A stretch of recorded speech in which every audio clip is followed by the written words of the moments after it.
du cortège du président de la République viennent de faire leur entrée dans cet Institut national des arts qui reçoit le centre de capture des affaires étrangères où le président de la République, Félix-Antoine Tshisekedi, va recevoir ce premier passeport, lançant ainsi la production de nouveaux passeports pour les citoyens de la République démocratique du Congo. Un passeport totalement sécurisé. Vous avez reçu les informations tout à l'heure de messieurs Christian Tabou, qui est de dermalogue, prestataire choisi pour la production de ce passeport. On va encore garder M. Christian Tabou sur place pour quelques informations supplémentaires. M. Christian, alors que le président de la République, Félix-Antoine Tshisekedi, est en train de descendre du véhicule, on imagine. Oui, effectivement, le président de la République, Félix-Antoine Tshisekedi, est sorti du véhicule. Il est donc arrivé sur les lieux pour l'obtention de ce passeport qui lance en fait la production de ce nouveau passeport. Il est bien accueilli par la ministre d'État, ministre des Affaires étrangères et le protocole restreint qui est choisi donc pour l'accueil du président de la République pour cette cérémonie que la radio-télévision nationale congolaise vous retransmet en direct depuis ce lieu. J'étais en train de dire, monsieur Christian Tabou, que la production du passeport est-elle exclusivement réservée à Kinshasa? Vous êtes en Chine, vous vous faites enregistrer, vous avez besoin d'un passeport. Il faudrait attendre absolument que la production du passeport vienne de Kinshasa. Est-ce qu'il y a une raison spécifique? Non. C'est là, en fait, nous avons ceux qui sont de la diaspora, qui sont à l'étranger. Il ne faut pas oublier une chose. La République démocratique du Congo est représentée presque dans 100 pays. Alors,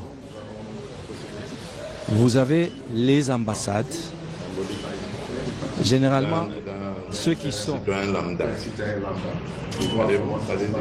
Merci beaucoup.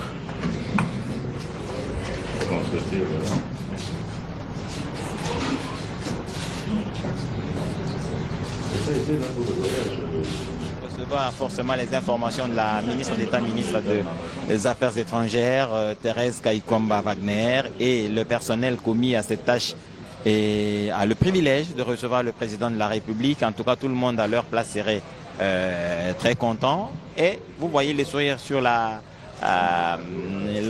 figure de la ministre d'État, ministre des Affaires étrangères. Elle est donc en train d'expliquer au président de la République qui est donc arrivé pour recevoir ce passeport et donc lancer ainsi la production de nouveaux passeports. Le président de la République lui-même a esquissé un petit sourire. Signe de satisfaction, il va recevoir ces informations, ensuite aller dans une salle de capture. Je crois ici, c'est dans la salle d'identification. En tout cas, on lui donne des informations dont il a besoin et le président de la République même s'informe, il pose des questions. On lui explique dans le détail, il va faire ce que les données ont été bien enregistrées. Ici, l'âge de préposé ne fait que prendre les données biométriques. Voilà tout ce qui est faciès, les empreintes, ainsi que l'iris de l'œil, et puis la signature comme vous avez été conduit autre. C'est une question de la prise des empreintes. La main droite.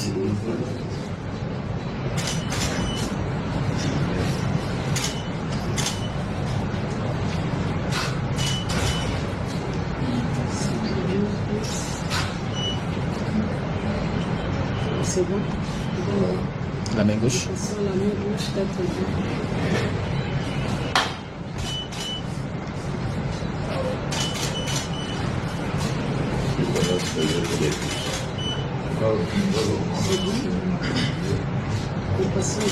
Je peux me lever? Oui. Merci beaucoup.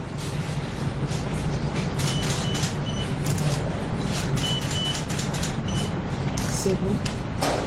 C'est tout?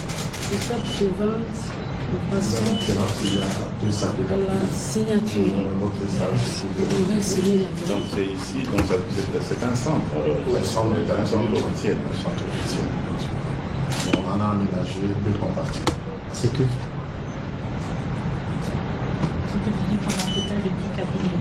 Et ça va rester tout le temps. Nous en avons un deuxième. Mais c'est un autre endroit où c'est de l'Institut national des arts. Oui, on a une convention avec eux pour utiliser les données. C'est la récapitulation des données qu'on a aussi ensemble enregistrées. C'est tout. du ministère des Affaires étrangères pour vraiment essayer de désengorger aussi le ministère. Et on est en train de travailler Madame Saint-Michel. les prochains pour savoir. C'est tout. Dans cette politique qui est empêchée Le ministre de l'administration. Les gens sont moins en bas aussi. Et on va continuer de cette manière pour essayer vraiment de décentraliser le tout et désengorger surtout le processus. C'est excellent. Excellence. C'est bon? Merci. Nous sommes à la fin de la loi directeur. Très bien. Merci. Félicitations. Merci.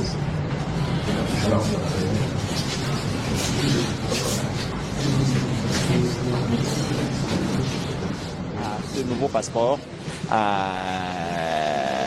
selon les nouvelles exigences de l'Organisation internationale de l'aviation civile. Et le président est sorti du centre de capture. Il va aller forcément dans l'autre, j'ai parlé de la salle, l'une des salles de capture. Il va aller dans l'autre salle, j'imagine. En tout cas, il est dans le couloir. La caméra d'Esaïe Luzembo nous permettra certainement de voir ce que le président est en train de faire en ce moment. Peut-être qu'il est allé dans l'autre salle pour avoir les informations et s'assurer que les ordinateurs ou les machines de capture sont en nombre suffisant pour accueillir les nombreux requérants de ces documents d'identité très importants pour l'immigration à travers le monde. Et après cette visite dans les salles de capture, le président va se rendre dans la salle réservée à la réception de passeports. Dès que vous avez fini ceci, vous avez obtenu des agents du personnel sur place, la date possible où vous pouvez retirer votre passeport. Vous êtes rentré chez vous, à l'échéance, vous revenez. Il y a une salle juste à côté où vous allez vous présenter avec tous les documents requis pour récupérer votre passeport, ces documents qui étaient mystifiés il y a quelques années, qui est en train de devenir un document normal pour tout citoyen qui a besoin de se déplacer, de sortir du pays. Mais pourquoi pas avoir un document d'identité beaucoup plus sécurisé. Monsieur Christian Tabou, avec qui l'on était en train d'échanger tout à l'heure, on était en train de parler de la production des passeports. Un citoyen d'un pays a besoin d'un passeport, il va à l'ambassade, au service consulaire. C'est la même chose avec la RDC. Ce n'est pas à l'ambassade où on produit les passeports. C'est aux affaires étrangères. Chef, vous allez bien, vous avez le... Voilà, il a le contrôle sur tous les mouvements au sein du centre. Il en assure la coordination. Il s'agit de M. Hilaire, présenté. Enchanté. Enchanté, Excellence, Monsieur le Président de la République. Je m'appelle M. Hilaire Bakunda Bundam, chef de centre. Très bien. Vous pouvez vous asseoir. Oui.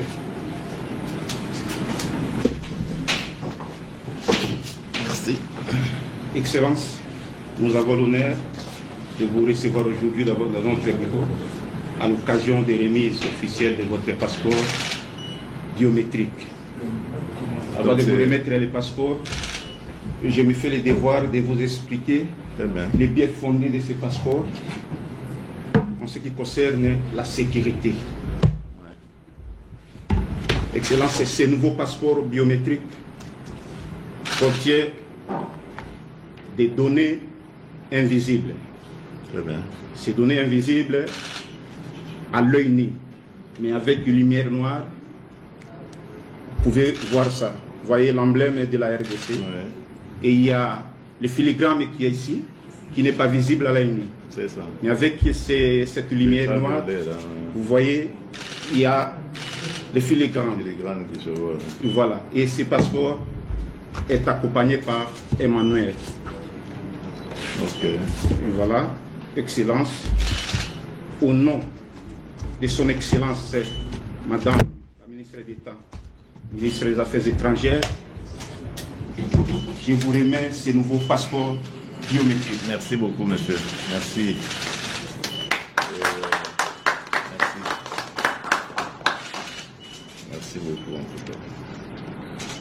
vous qui êtes sur la radio-télévision nationale congolaise, vous avez le bonheur, mais surtout ce privilège de voir ce nouveau passeport, ce spécimen, en tout cas celui du président de la République. Il est donc en train d'être présenté en ce moment. Vous le voyez, c'est celui du président de la République. Félix Antoine Tshisekedi Tshilombo a reçu son passeport, en tout cas nouveau format, très sécurisé, comme M. Christian Tabou venait de nous le dire tout à l'heure. Le président est en tout cas le premier à le recevoir et il ouvre donc la chaîne de production de ces passeports pour chaque Congolais qui, en ce moment, le DGI. Voilà. Donc vous avez le code de DGI, le code du NIF. Avec un passeport. Vous avez maintenant l'accès. Alors, et DGI, ça veut dire qu'on a payé. Oui. Non, là-bas on ne paye pas. Oui. Vous avez les codes gratuits. On vous le donne gratuitement. Oui. Lorsque vous accédez, et vous avez maintenant accès aussi. Vous avez l'accès aussi. On vous demande ce code. Oui, on vous demande maintenant les codes là. Vous allez maintenant introduire les codes. Okay. Là, vous avez la page des formulaires. C'est ça. Alors, vous remplissez les formulaires et vous, donc, avant de l'envoyer, vous avez une page où vous allez payer. Soit vous voulez payer en espèces, vous prenez ces formulaires et vous allez avec à la banque. Vous payez en espèces. Si vous voulez payer ça via soit MTSA, soit Orange Money, soit en ligne avec votre carte bancaire, alors là, vous faites les choix. Vous allez payer. Et vous aurez maintenant le code qui est avec les formulaires là, vous imprimez, vous amenez ça maintenant à l'année pour l'identification. Et là, vous allez attendre encore un rendez-vous pour passer ici au centre des captures. Lorsque vous avez les rendez-vous, vous passez ici pour la capture. Après, on va vous donner encore quelques jours, vous aurez encore les rendez-vous pour repasser, récupérer votre passeport ici au centre. Très bien. Ça va, c'est très bien. Merci beaucoup, monsieur, et bon travail. Merci beaucoup, excellent secrétaire de la République. Merci beaucoup. Installer un autre centre. Et après, nous allons l'installer aussi dans le district de Moamba. Ça, c'est très... Oui, ça c'était pour la ville de Kinshasa. Et en province, nous aurons un centre à Matadi, Mbujimaï, Kananga, Lubumbashi, Lualaba. Éventuellement, il y a un centre qui existait déjà, Bukavu, et vers la province orientale. Oui. Et progressivement, nous allons atteindre toutes les provinces. Progressivement, vous allez atteindre toutes les provinces. Ah, là, le président de la République a reçu son passeport et il est en train de sortir. Forcément, comme il n'est pas prévu des prises de parole, le président de la République va certainement sortir pour partir. De toute façon, la caméra d'Esaïe Zembo va nous permettre de voir où se trouve le président en ce moment. Dans l'entretemps, les informations dont on avait besoin sur la production de ce passeport sont arrivées à vos oreilles, mais aussi les quelques détails qui nous restent, c'est de savoir il y a des provinces qui ont plusieurs grandes villes. Est-ce qu'il est envisagé l'installation des centres dans toutes ces grandes villes où il y a une sorte d'itinérance à organiser ou à préparer?